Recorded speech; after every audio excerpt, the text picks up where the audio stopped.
नमस्कार दोस्तों, स्वागत है आप सभी लोगों का एक बार फिर से। हिंदू धर्म में एकादशी सबसे पवित्र दिन माना जाता है। साल 2022 में उत्पन्ना एकादशी 20 नवंबर रविवार को है। बड़े ध्यान से सुनना, साल में 24 एकादशी का व्रत होते हैं और हर महीने में 2 एकादशी आती हैं। इसमें से एक जो एकादशी है जो कि कल है 20 नवंबर को उत्पन्ना एकादशी, ये रविवार को मनाए जाएंगे।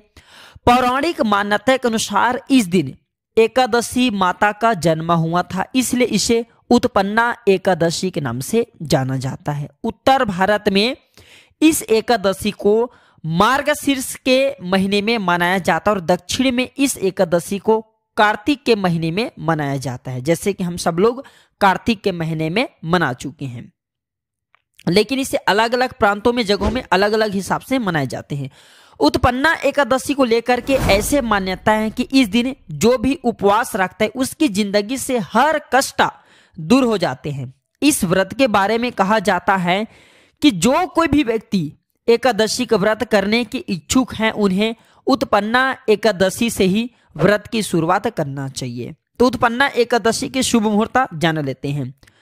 तो उत्पन्ना एकादशी शुरू होगा 19 नवंबर 2022 सुबह 10:29 में और उत्पन्ना एकादशी समाप्त होंगे 20 नवंबर 2022 सुबह 10:41 में। उत्पन्ना एकादशी का पारण कब करना है? सुबह 6:51 में। कब करना है आपको? 21 नवंबर को करना है। तो जो लोग उपवास रखने की इच्छुक हैं, जो लोग चाहते हैं उत्पन्ना एकादशी की व्रत रखें, तो ऐसे व्यक्ति 20 नवंबर रविवार को उत्पन्ना एकादशी की व्रत रख सकते हैं। यह वीडियो को ध्यान से देखना। उत्पन्ना एकादशी के दिन किए जाने वाले उपाय बताऊंगा। यकीनन माने इस वीडियो को देखने के बाद फिर आपको अन्य वीडियो को देखने की जरूरत नहीं पड़ेगी। अब आपको समझ में आ जाएंगे कि वास्तव में हमें उत्पन्ना एकादशी के दिन या फिर कोई भी एकादशी के दिन उपाय हमें क्यों करना चाहिए, क्योंकि एकादशी हमारे लिए पूजनीय है। अगर आप यह वीडियो देख लेंगे तो आपकी गरीबी मिटने से, आपके जीवन में चली परेशानी को दूर करने से, मिटने से दुनिया की कोई शक्ति नहीं रोक पाएंगे। हमारे चैनल का मकसद है जनहित एवं जन कल्याण करना, इसलिए आप सभी दर्शकों को इस प्रकार ज्ञान भरी अच्छे जानकारी बताते हैं। तो कैसे करें व्रत?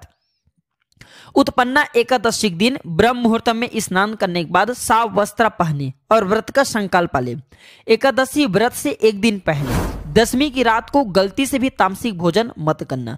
शुभ मुहूर्त में भगवान विष्णु का दक्षिणावर्ती शंख में दूध और केसर मिलाकर के अभिषेक करना और सुगंधित फूल जैसे कि गुलाब हैं, मोगरा के फूल हैं, पंखुड़ी हैं जो गुलाब के, ये सब जल में डाल करके भगवान को स्नान कराना। हो सके तो चंदन से भगवान विष्णु को तिलक लगाना, उन्हें नए वस्त्र पहनाना। फूल सुपारी हैं, फूल हैं, गुलाब हैं, नारियल हैं, लौंग है, अक्षत है, मिठाई है, धूप, ये सब भगवान विष्णु जी को समर्पित करना है। आप चाहते तो दूध, दही, घी, शक्कर और मिश्री मिलाकर के पंचामृत बनाइए और चांदी के बर्तन में भरे। चांदी के बर्तन नहीं, कोई बात नहीं, तांबे के बर्तन में रख ले और तुलसी के पत्ते के साथ में आप इसे भगवान विष्णु को भोग भी लगा सकते हैं, या फिर आपके घर में शालिग्राम है तो आप इसे स्नान भी करा सकते हैं। बहुत ही फलकारी कहे गए हैं। तो चलिए इस वीडियो में जानते हैं वास्तव में उत्पन्ना एकादशी की व्रत क्यों रखना चाहिए, उत्पन्ना एकादशी की व्रत की कथा क्या है और इस दिन हमें कौन से उपाय करना चाहिए।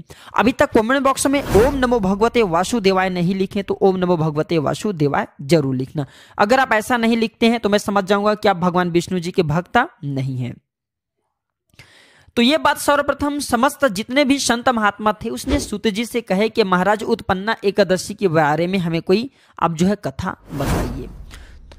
तो प्राचीन काल में सूत जी ने कहा कि प्राचीन काल में भगवान कृष्ण ने अपने परम भक्त युधिष्ठिर से कहा, वही मैं आप लोगों को कथा बताता हूं। एक समय युधिष्ठिर ने भगवान से पूछा कि हे भगवान, एकादशी व्रत किस विधि से किया जाता है और उसका क्या फल प्राप्त होता है? उपवास के दिन जो क्रिया की जाती हैं आप कृपा करके मुझे कहिए।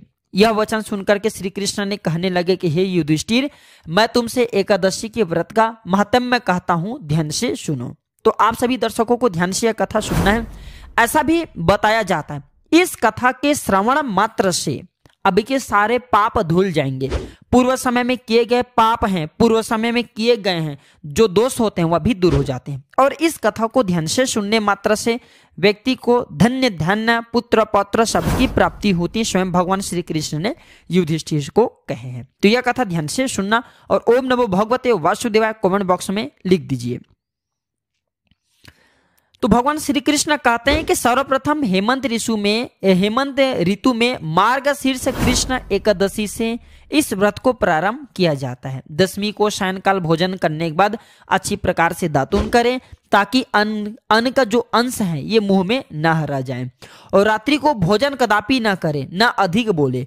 एकादशी दिन प्रातःकाल 4 बजे उठ करके सबसे पहले व्रत का संकल्प करें। इसके पश्चात शौच आदि से निवृत्त होकर के शुद्ध जल से स्नान करे। व्रत करने वाला चोर, पाखंडी, परिस्त्रीग्रामी, निंदक, मिथ्याभाषी तथा किसी भी प्रकार के पाप कर्म करने से बचे। स्नान के पश्चात धूप, दीप, नैवेद्य आदि 16 चीजों से भगवान का पूजन करे या फिर सामर्थ्य अनुसार भगवान का पूजन करे और रात को दीपदान करे। रात्रि में सोना या प्रसंग नहीं करना चाहिए। ध्यान से सुनना, बहुत से लोग संबंध बना लेते हैं, रात्रि में संबंध मत बनाना, इससे आपके शरीर में घोर पातक जैसे भयानक रोग भी हो सकते हैं। सारी रात भजन कीर्तन आदि करना चाहिए, सामर्थ्य अनुसार भी भगवान की भजन कर सकते हैं। जो कुछ पहले जाने अनजाने में पाप हो गए हैं उनकी क्षमा मांगना चाहिए भगवान से। और धर्मात्मा पुरुष को श्री कृष्ण और शुक्ला ये दोनों पक्षों की एकादशी को समान समझना चाहिए। श्री कृष्ण देखिए, शुक्ल और कृष्ण ये दोनों पक्ष की जो एकादशी है इसे धर्मात्मा व्यक्ति को समान समझना चाहिए। जो मनुष्य हमने ऊपर जो जानकारी बताएं एकादशी की व्रत रखते हैं उन्हें शंखोद्वार तीर्थ में स्नान करके भगवान के दर्शन करने से जो फल प्राप्त होता है वह एकादशी व्रत से यह 16वें भाग के भी समान नहीं है। ठीक है, जो फल आपको तीर्थों में स्नान करते हैं वो एकादशी के व्रत से तत्काल प्राप्त होते हैं और 16वें भाग के भी समान नहीं है। जो फल यहाँ पे प्राप्त होगा तीर्थ स्नान से जो फल प्राप्त होता है उसके इसके 16वें भाग के समान भी नहीं है।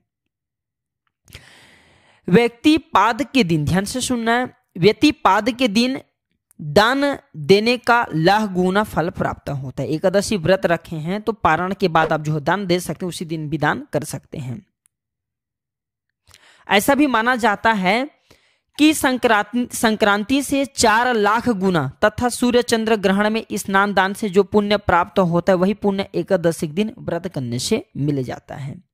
अश्वमेध यज्ञ करने से 100 गुना तथा 1 लाख तपस्वियों को 60 वर्ष तक भोजन कराने से 10 गुना, ध्यान से सुनना, और 10 ब्राह्मणों अथवा 100 ब्रह्मचारियों को भोजन कराने से 1000 गुना पुण्य, भूमि दान करने से जो होता है वह 1000 गुना पुण्य, कन्यादान प्राप्त करने से जो पुण्य प्राप्त होता है इससे भी 10 गुना पुण्य विद्या दान करने से होता है। विद्या दान करने से 10 गुना पुण्य भूखे को भोजन कराने से होता है। और अन्न के समान इस संसार में कोई ऐसा कार्य नहीं जिससे देवता और पितर दोनों तृप्त होते, परंतु एकादशी व्रत का पुण्य सबसे ज्यादा अधिक होता है। मैं जितने भी दान बताए हूँ ये सब दान करे ना करे लेकिन एकादशी की व्रत जरूर रखें। इसका जो पुण्य है वह आनंद कहे गए हैं, न समाप्त होने वाला कहे गए हैं।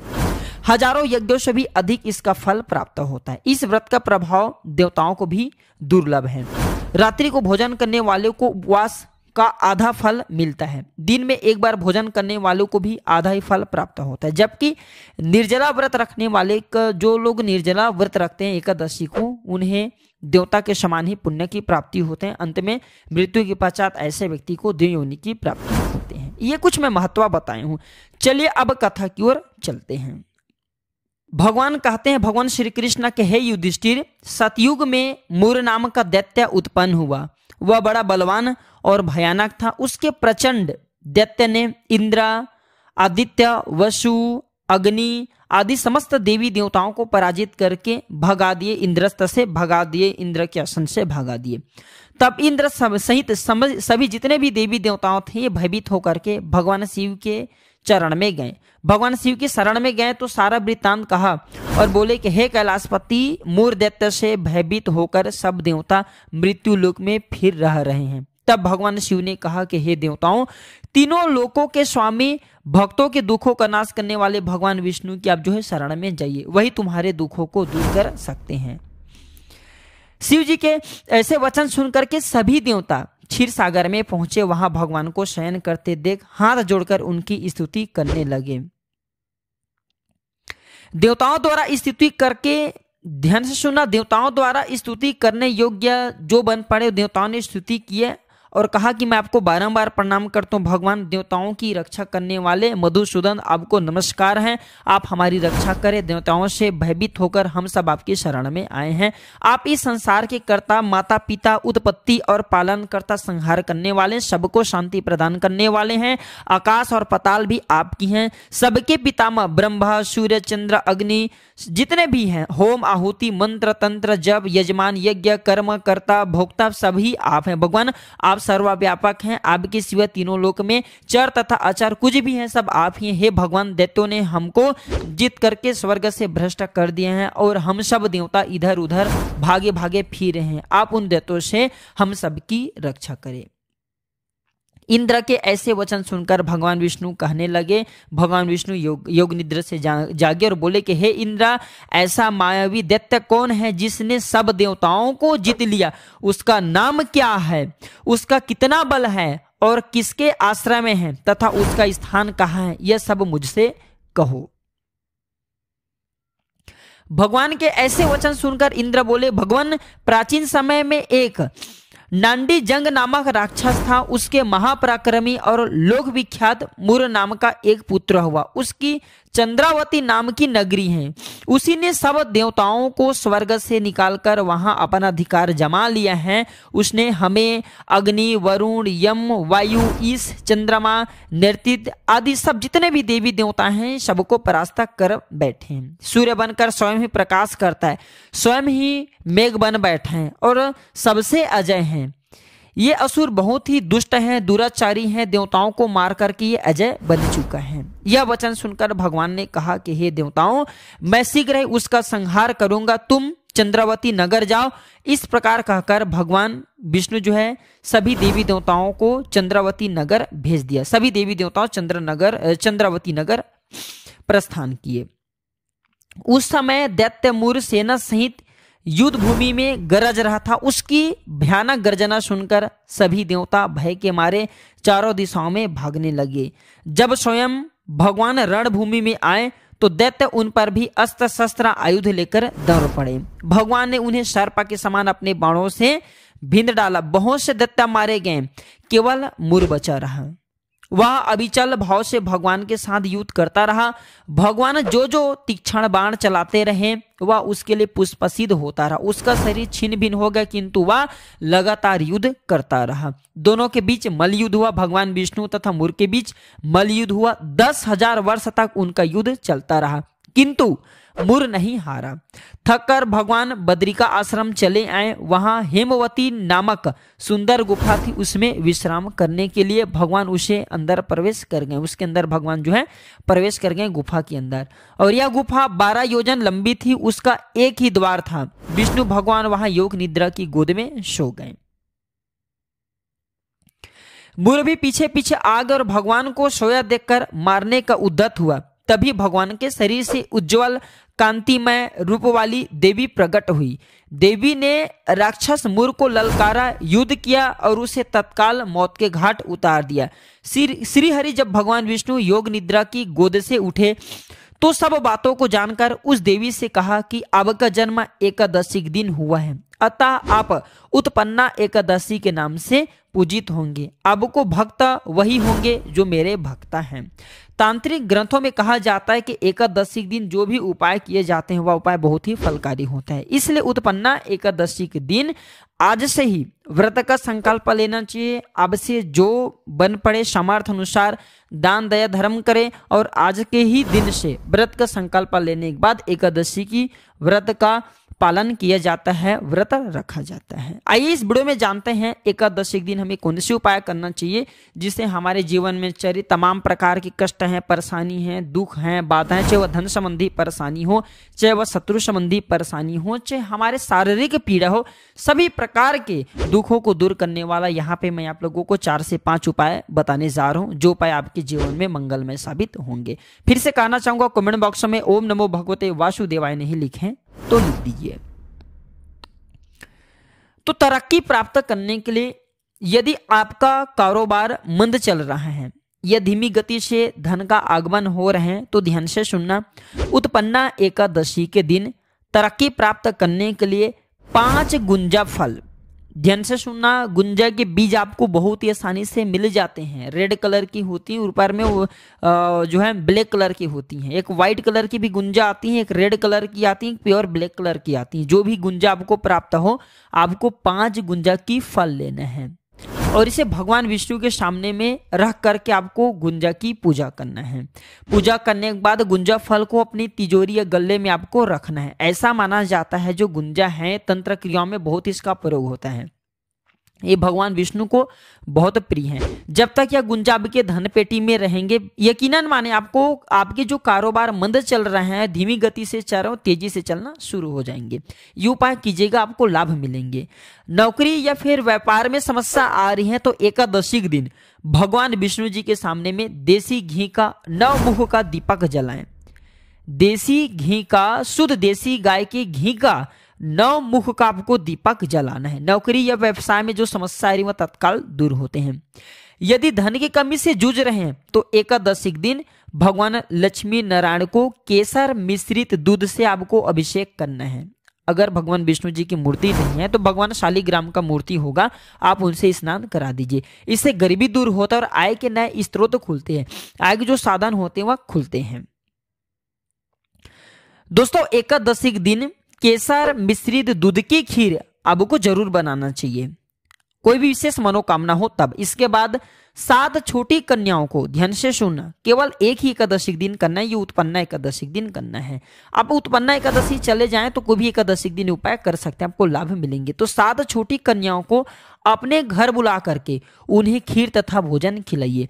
भोजन के लिए उनके पैर छू करके आशीर्वाद लें और दक्षिणा दे करके उनको आपको विदा करना। इससे साक्षात लक्ष्मी का घर आपके घर में वास होता है। घर से दिन दुगनी रात चौगनी आर्थिक जो स्थिति है आपकी उसमें सुधार आती है, जबरदस्त तरक्की मिलती है। क्योंकि छोटे कन्या जब आपके घर में खाते हैं तो वो फिर कोई छोटे कन्या नहीं रह जाते, वह साक्षात लक्ष्मी के स्वरूप हैं। लक्ष्मी आपके घर में आकर के भोजन की है। जिस घर में लक्ष्मी भोजन कर जाए उस घर में अन्न धन की कमी नहीं होती। ये खासकर ये उपाय एकादशी दिन किया जाता है। आप चाहे तो उत्पन्ना एकादशी दिन भगवान विष्णु और माता लक्ष्मी जी को पीले पुष्प अर्पित कर सकते हैं। कोई विशेष मनोकामना हो तो कितने पुष्प अर्पित करना होता है? 11 की संख्या में। तो इस उपाय को करने से व्यापार में भी तरक्की मिलती है, कोई विशेष मनोकामना हुआ पूरी होती है। यह भी माना जाता है अगर इस दिन स्वास्थ्य संबंधी कोई परेशानी है तो भगवान विष्णु को पीले कलर की कोई भी ऋतु फल अर्पित करें। पीले कलर में केले आ जाते हैं, ये फल अर्पित करें, स्वास्थ्य संबंधी परेशानी में सुधार आता है। अधिकतर ये भी देखा गए हैं, हमने पिछले साल बहुत से लोगों को ये उपाय बताए थे। तो उत्पन्ना एकादशी चाहे कोई भी एकादशी हो, अभी कौन सी ऋतु चल रही है? शीत ऋतु चल रही है, अर्थात ठंड की मौसम चल रही है। तो ठंड के मौसम में हो सके तो कंबल हैं या फिर ऊनी वस्त्र हैं, कंबल हैं, ऊनी वस्त्र हैं, आप इनका दान किसी गरीब व्यक्ति को जरूर करें। अब ज्यादा लोगों को नहीं दे पाते तो केवल 1 से 2 गरीब व्यक्ति को दे दे, 1 2 3 4 5 आपसे जो बन पड़े।